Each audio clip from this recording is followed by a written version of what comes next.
Assalamualaikum warahmatullahi wabarakatuh. Selamat pagi anak-anak.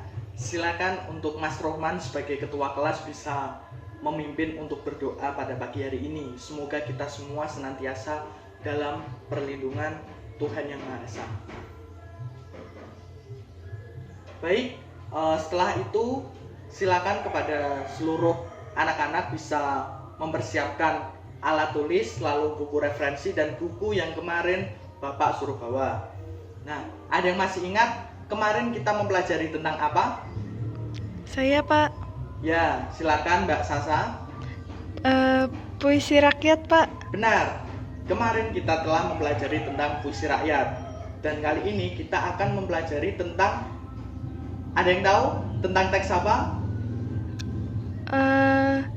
Cerita, Pak, cerita. Ya, cerita apa? Kalian disuruh membawa buku cerita tentang binatang. Nah, berarti kita akan mempelajari tentang teks Fabel, Pak. benar. Kita akan mempelajari tentang teks fabel. Mohon maaf, teks fabel.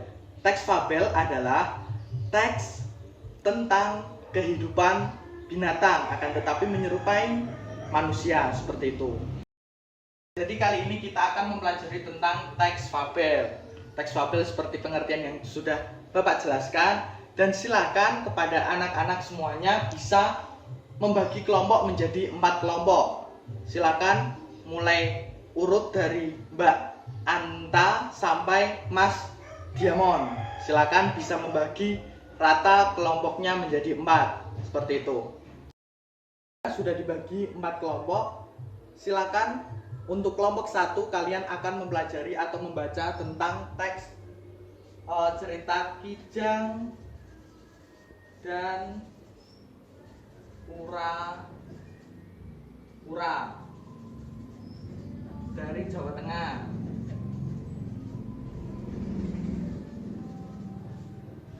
Lalu ada cerita Kera dan Kura-kura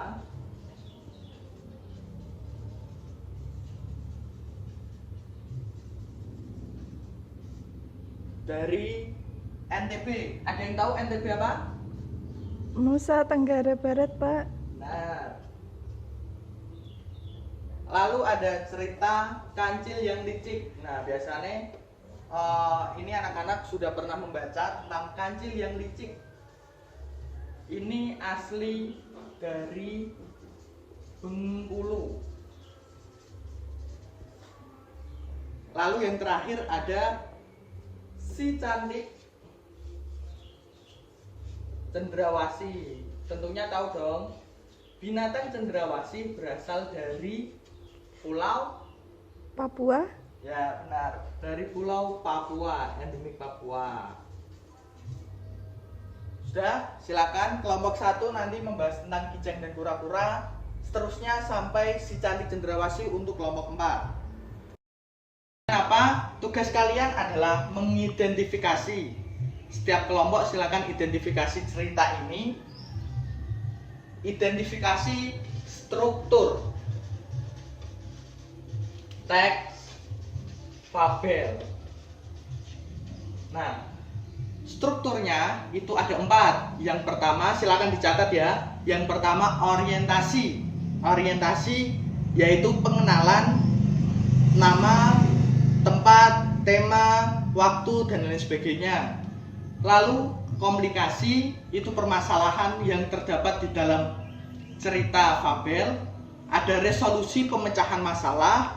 Dan yang terakhir yaitu kode, hikmah atau pelajaran atau amanat yang bisa kita ambil, seperti itu.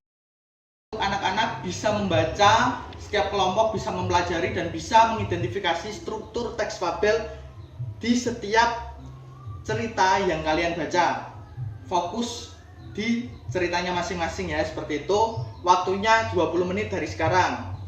Setelah itu nanti kalian akan presentasi satu kelompok dan nanti kelompok masing-masing menambahkan atau mungkin ada komentar terkait ini cocoknya di komplikasi atau ini cocoknya di resolusi dan lain sebagainya, seperti itu. Dan kalian harus bisa kritis karena kalian sudah anak SMP bukan lagi anak SD, seperti itu ya. Silakan dimulai dari sekarang. Anak-anak di sini kelompok 2 ada yang belum paham terkait orientasi itu apa, terkait struktur teks fabel lainnya. Baik, nah saya ulangi ya, orientasi itu pengenalan tentang tokoh, tentang namanya itu siapa, lalu ada waktu, latar, dan lain sebagainya. Contoh nih, ini kan kelompok 2 kan tentang kera dan kura-kura dari Nusa Tenggara Barat. Nah silakan dibaca. Biasanya orientasi itu di awal karena pengenalan tentang tokoh, tentang latar dan lain sebagainya. Itu untuk memantik teman-teman agar bisa lebih ingin lagi membaca atau ingin menyelesaikan bacaan yang ada di cerita tersebut, seperti itu.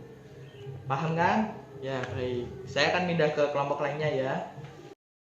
Anak, kalian semua sudah presentasi masing-masing kelompok dan sudah mengomentari kelompok yang lainnya. Berarti kalian sudah paham mengenai informasi tentang teks fabel. Salah satunya struktur teks fabel, yaitu orientasi pengenalan, komplikasi permasalahan, resolusi pemecahan masalah, dan terakhir adalah kode, hikmah atau pelajaran atau amanat. Ada yang ingin ditanyakan sampai ini? Belum, Pak. Belum. Oke, untuk itu silakan kalian bisa mencatat untuk tugas kalian besok atau minggu depan. Cari teks fabel atau legenda di sekitar kalian. Silakan ditulis dan silakan kalian tentukan struktur teksnya seperti itu. Seperti tadi ya, orientasi, komunikasi, resolusi, dan kode. Cukup itu dari Bapak. Mohon maaf apabila salah kata. Cukup sekian. Wassalamualaikum warahmatullahi wabarakatuh. Waalaikumsalam warahmatullahi wabarakatuh.